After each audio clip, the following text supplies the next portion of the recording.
I am delighted to be here with you this evening. Thank you so much to everyone for joining this very important webinar. I hope that you enjoy it. Míle buíochas as bheith. So I'm going to start sharing my screen now. And as you all know, this inevitably takes a little bit longer than you'd like when you're on a webinar, but we will just get started as quickly as we can now.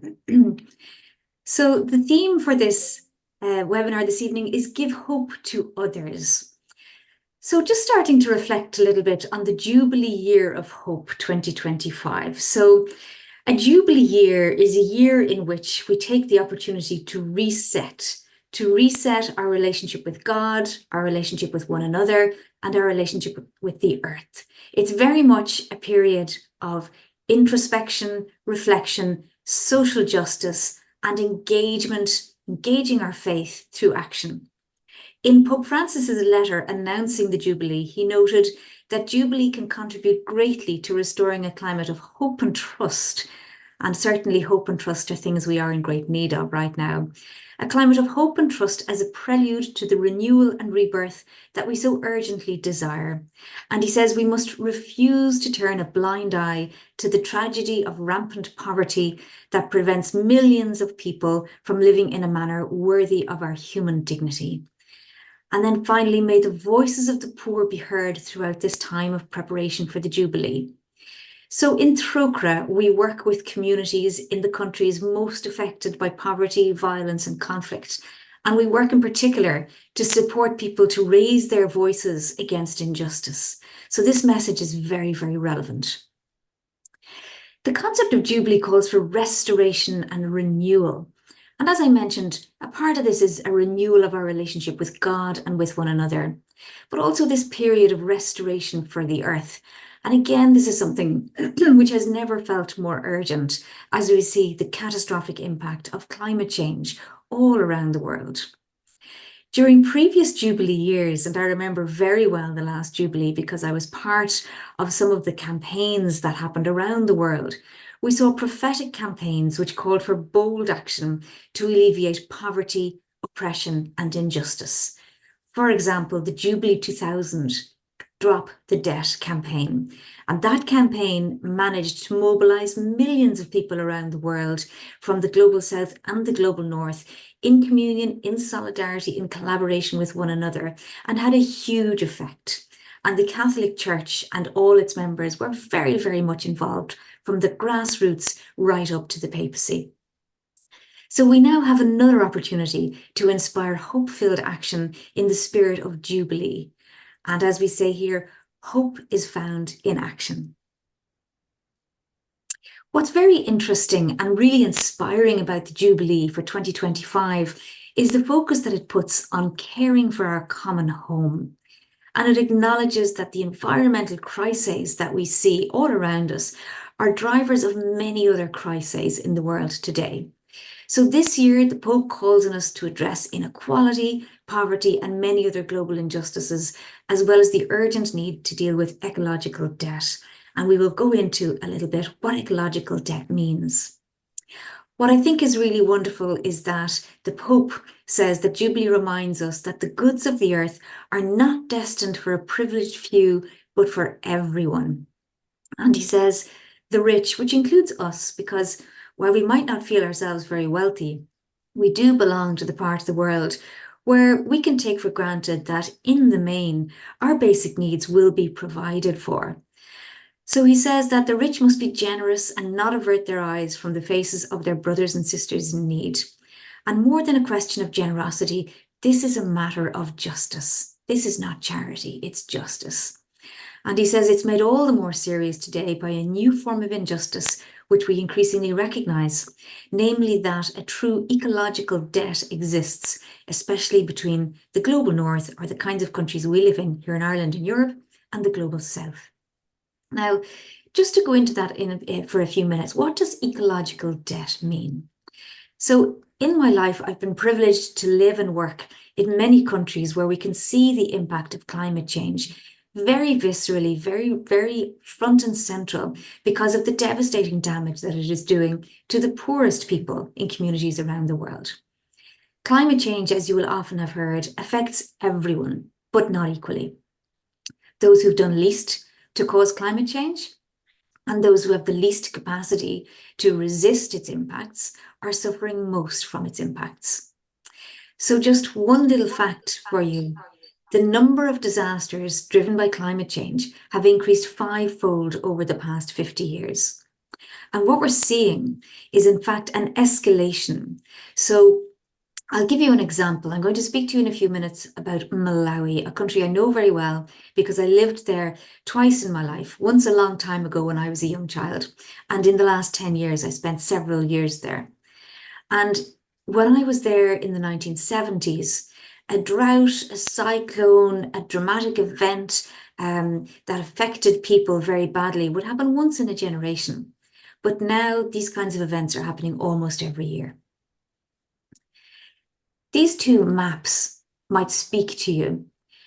You can see the top set of maps there. You can see the world there laid out. And the red colour illustrates emissions, carbon emissions, and where these are highest in the world. And the green and the yellow illustrates where carbon emissions are lowest. And the lower map illustrates where the greatest impact of those carbon emissions and climate change are felt. So you can see that the maps are a direct inverse of one another. And I think this so clearly illustrates the injustice of climate change and the disaster that is caused. Where does it land? It lands in the countries that are least responsible for climate change and for carbon emissions. Back now to Malawi. So just to put Malawi in context, it's a small country in Southeast Africa. It is a landlocked country. It's extremely poor in terms of material wealth. Malawi's emissions per capita are the lowest in the world. Ireland's, by contrast, are the third highest in the European Union. You see this picture of three little girls. They're about 8 or 9 years old. And I met them when I was there about a year and a half ago. I was there 6 months after a devastating cyclone called Cyclone Freddy had ripped through this area in southern Malawi, a district called Mashinga. You can see in the mountains in the background, the whiter areas are areas where there were huge landslides. Boulders and boulders slid down these mountains. And the flooding that happened throughout this entire valley was intense and widespread.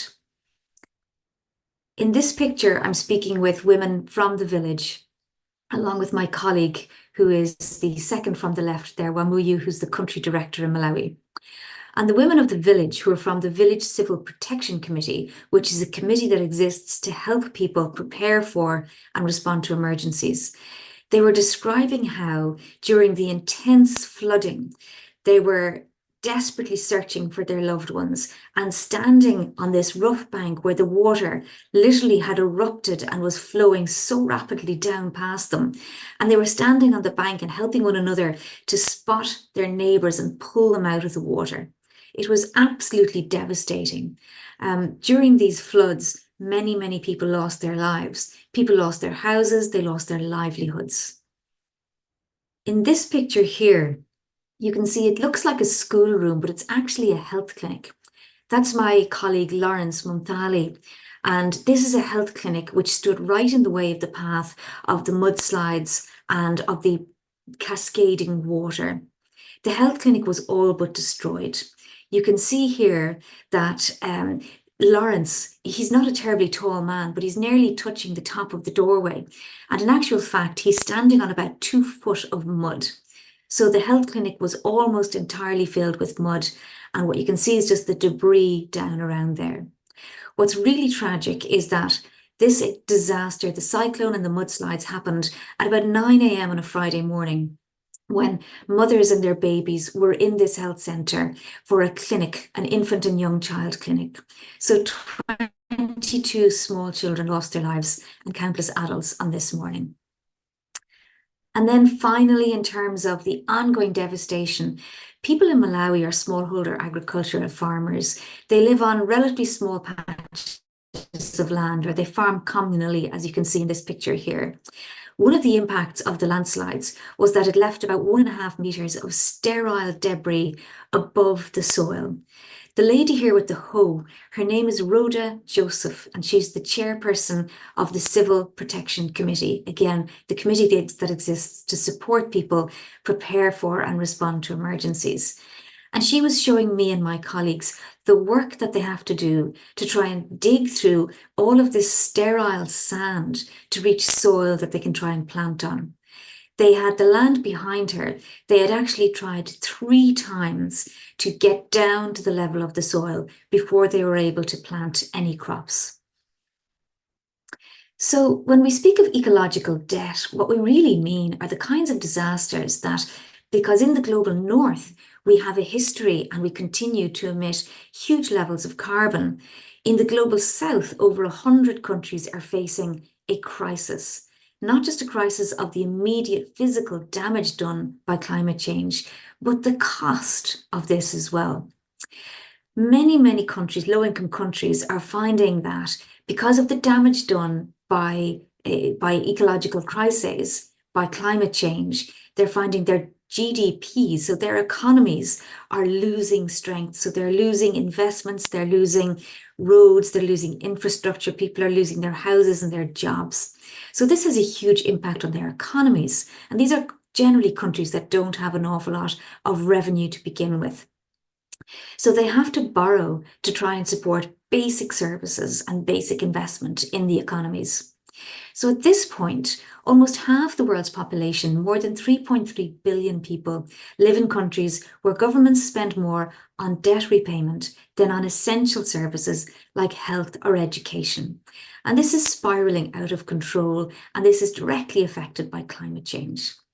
In 2023, countries in the global south spent 12.5 times more on debt servicing than on tackling climate change. So even though they have these huge problems with climate change damaging their economies and causing untold devastation, they're spending so much on servicing their debts that they have even less money available to respond to the damage of climate change.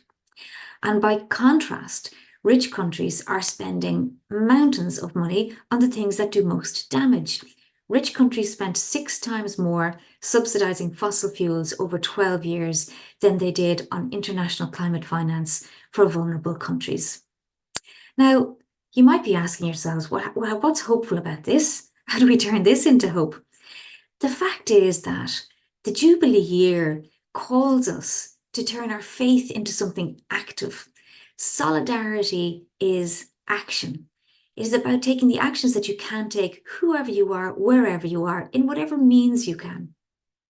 So, for example, Caritas Internationalis, which is a global organization, a network of over 160 Catholic organizations, of which Trócaire is a member, has recently launched a worldwide campaign to turn debt into hope.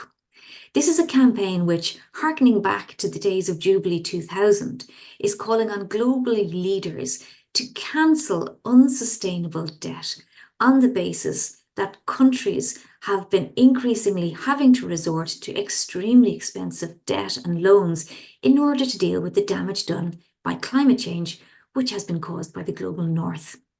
The campaign calls for the establishment of a fair framework for debt negotiations under the auspices of the United Nations. It also calls for fair climate financing, that is, that richer nations would pay their fair share of funding to poor nations to enable them to prevent the damage done by climate change. And this is more than possible. So in Malawi, for many years, I worked hand in hand with local people who were doing things like changing their method of agriculture in order to absorb more moisture into the soil, planting trees, regenerating natural environments so that there was less damage to be done once there was heavy rains. Many things are baked in. A lot of climate change is going to have devastating impacts, but it's all about how do we reduce those impacts and how do we do it in a manner which is most fair for the poorest people. Now, I'm just going to ask you a question to see what you think of this.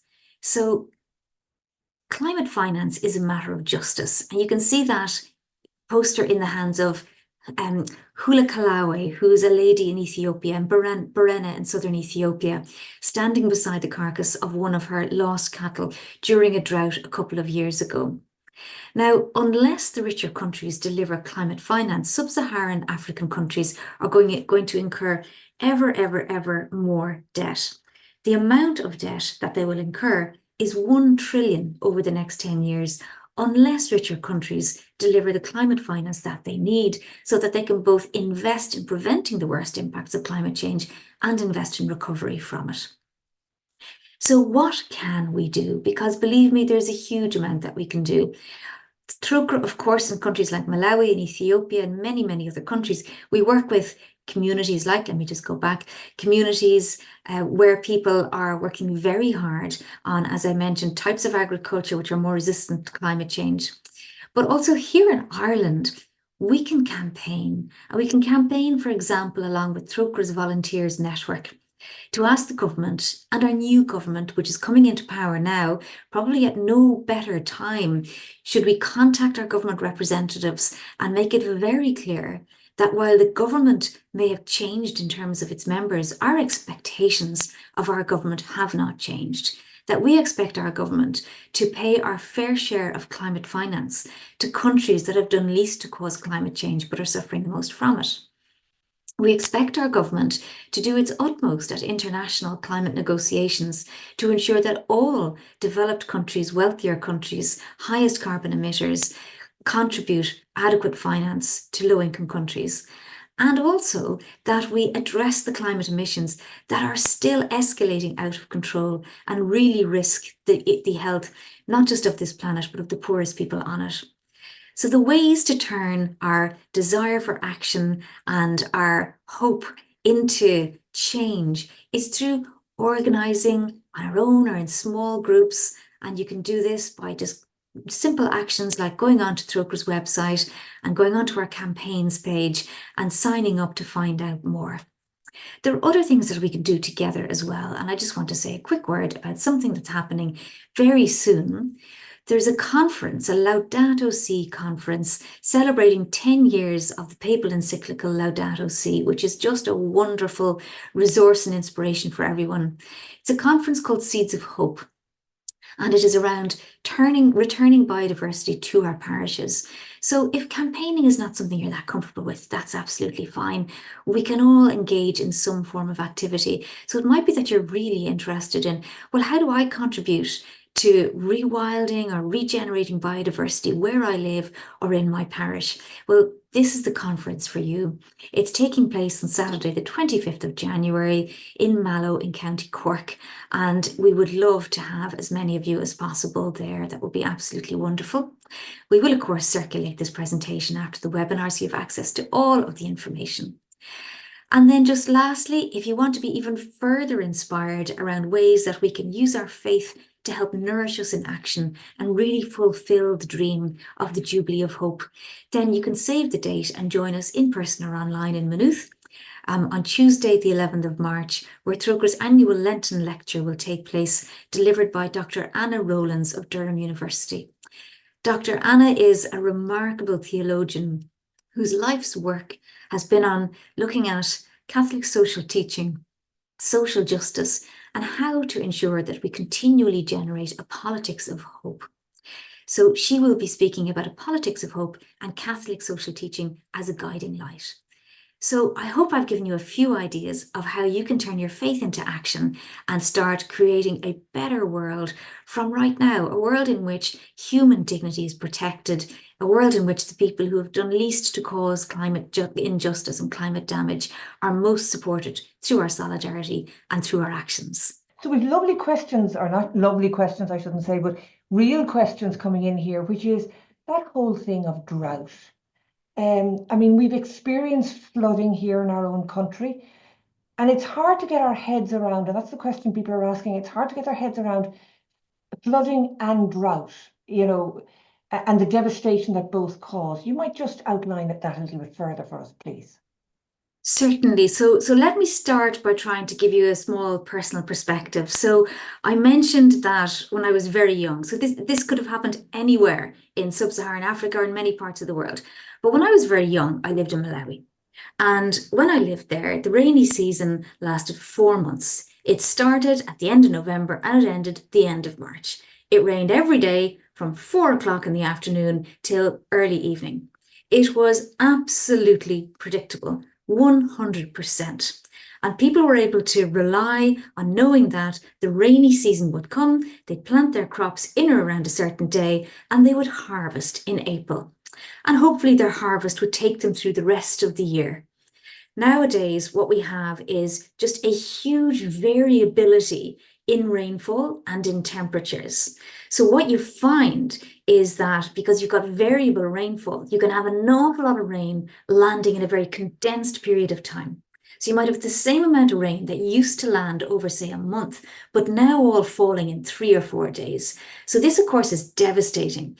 And what it does is it removes topsoil, it washes debris away, it destroys infrastructure, it creates the problem which you saw in my slides of sterile or unusable agricultural soil. So, when you have these recurring events of very, very heavy rainfall, they do very deep damage to the soil and the soil structure. And then in parallel, you have more extreme weather, which can also lead to drought. So, and sometimes you will have droughts and floods in the one year, particularly if a country happens to straddle an area where you can get two conflicting weather systems. People may have heard of El Nino and La Nina. So in an El Nino year, in some parts of, say, Africa, Asia, Latin America, even here in Europe, we don't feel it as much. You have heavier rainfall in some parts of those regions, and then you have a higher likelihood of drought in other parts of those regions. And in the opposite, the La Nina year, they will alternate. So higher likelihood of drought in one area and floods in another. And again, it's all to do with extremes of temperature. So one of the things that climate change is causing is the temperature of the oceans to heat up. And what this does is if there is a storm that develops over an ocean, and if the surface temperature of the water, the higher it is, the more power and energy it creates for that storm system. So that generates these cyclones, which are becoming more and more common and more devastating. But equally, the droughts, and we've had some horrendous droughts in the last 4 or 5 years, droughts which, unlike ever in the past, because droughts are not, we've heard of droughts forever. But what's unusual now is that droughts are happening year upon year upon year. It wouldn't have been completely uncommon for there to be one failed rainy season in southern Ethiopia every 10 or 15 years. But for the rainy season to fail 4 or 5 years in a row is unheard of.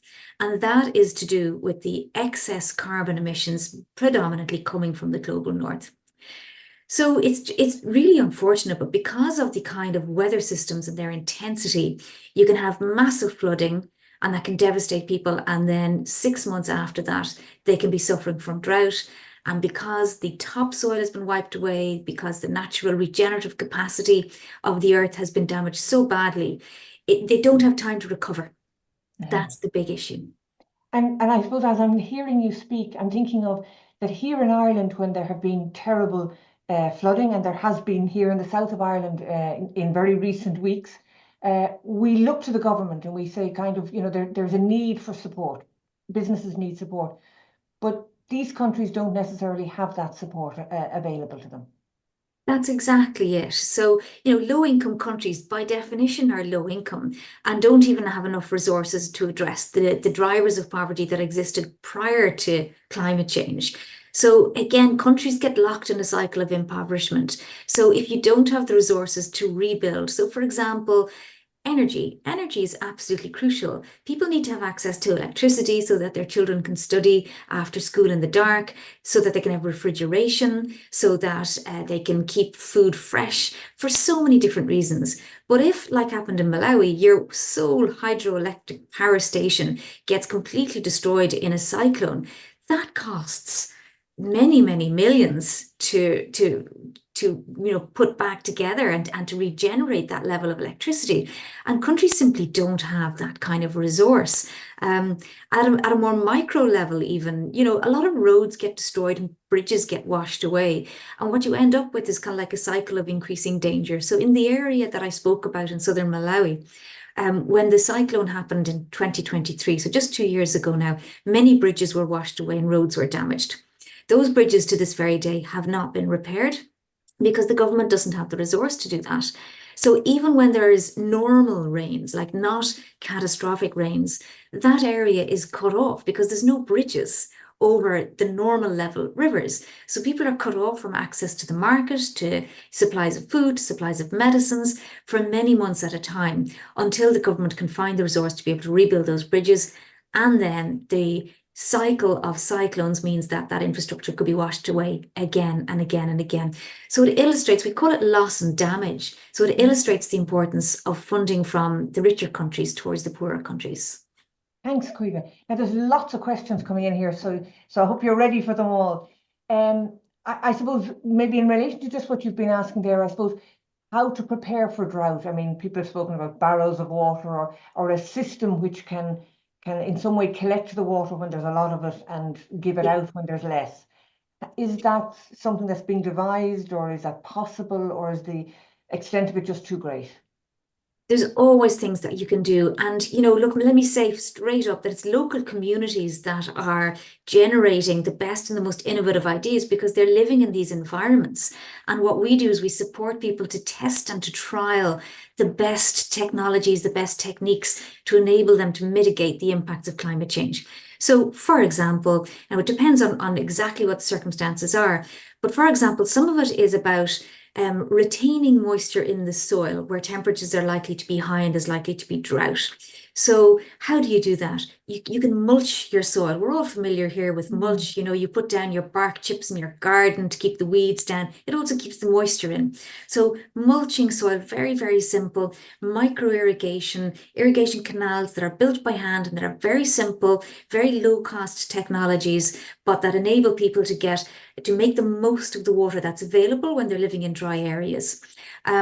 Things like where you have rivers that are inclined to flood, what you need to do is to build up flood defences around the banks of the river and early We've heard a warning lot about systems. that here recently, haven't we? Yes, indeed, exactly. But one of the things that we wouldn't have to deal with so much is early warning systems. So throughout the countries that Trócaire works in, you find these very rudimentary but really effective early warning systems where if you're near a river, you might notice a pole in the river that's painted and it's red, amber, and green. And if the water, if it's down at green and the water is at the green level, that's all fine. If the water is at orange, then there's a risk of flood for the village downstream. And if the water is at red, then there's already probably a flood event actually happening. So we use these kinds of really simple, very low cost technologies, as well as education and providing people with the basics. It could even be just a whistle or a radio or a mobile phone, some way of communicating to alert people to impending risks. So there's many, many, many ways that we with the communities are able to mitigate the risk of climate change. But of course, people shouldn't have to do this. No, and I appreciate that. But I suppose I'm conscious of the questions coming in, and I suppose people can get very anxious about this. So it's the sense of actually there's something that is there is a group, Trócaire, working with its partners who are trying to manage this, with others. And then what we can do to help that. There's a question here about being the Green Schools coordinator in a primary school. So are there things that primary schools could be thinking about? And I'll put alongside that question that with Lent coming up, how can we build this action into our parish life and into our schools' lives? Because Trócaire would always be a part of our focus at Lent. Oh yeah, absolutely. And primary schools are fantastic. And there are many, many resources available for primary school teachers from Trócaire on our website.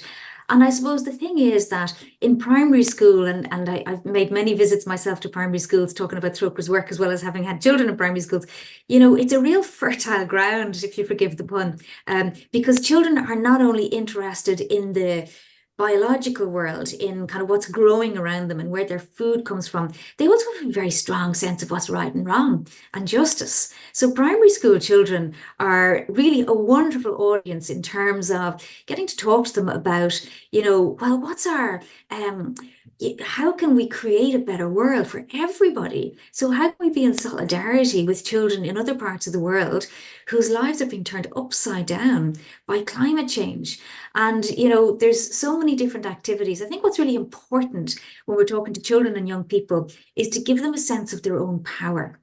So, in communicating with them, because you're right, there is a lot of climate anxiety around, especially for teenagers and young people, but to give them a sense of their own power. And depending on the age of the child, obviously primary school children, it's mostly about kind of immediate local action, practical things like walking or scooting or cycling to school or developing a school garden, understanding and learning about the value of biodiversity. Older children then can start learning about I suppose the value of being an engaged citizen, of taking actions, of engaging with the political system. So there is so much that can be done. And there's so much energy that we as adults can get from children and young people whose outrage actually, sometimes shames us because we grow a bit complacent. But I think young people are wonderfully engaged and really a joy to work with. And Trócaire has loads of resources, both primary and secondary, and for youth groups as well on this topic. Thanks, Caoimhe. Another question that's come in terms of Ireland embracing carbon taxes on fuels and have plans that are being implemented to reduce emissions in all sectors. Are we becoming leaders in counteracting climate change? Well, I wish. I really wish we were. Certainly a number of years ago, even our own Taoiseach, then Leo Varadkar, described us as climate laggards, and we very much were. So if you remember from my slides, a number of years ago, Ireland had the third highest carbon emissions in Europe. We have made strides. Last year was a phenomenal year, really, in terms of our record on shifting from fossil fuel generated electricity to renewable electricity.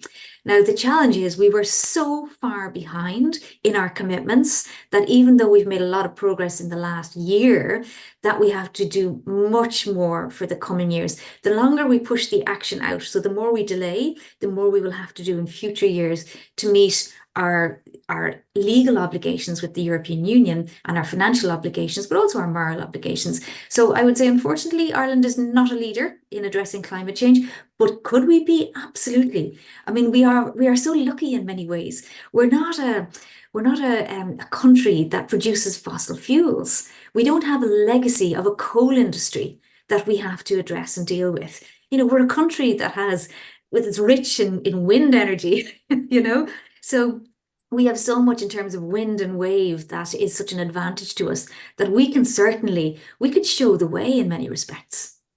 Okay. There's a challenge to put to ourselves and to our elected representatives. Our final question. Last Christmas was the 40th anniversary of the Band-Aid song addressing the famine in Ethiopia. Today, our news is dominated by weather events and war. Has famine lost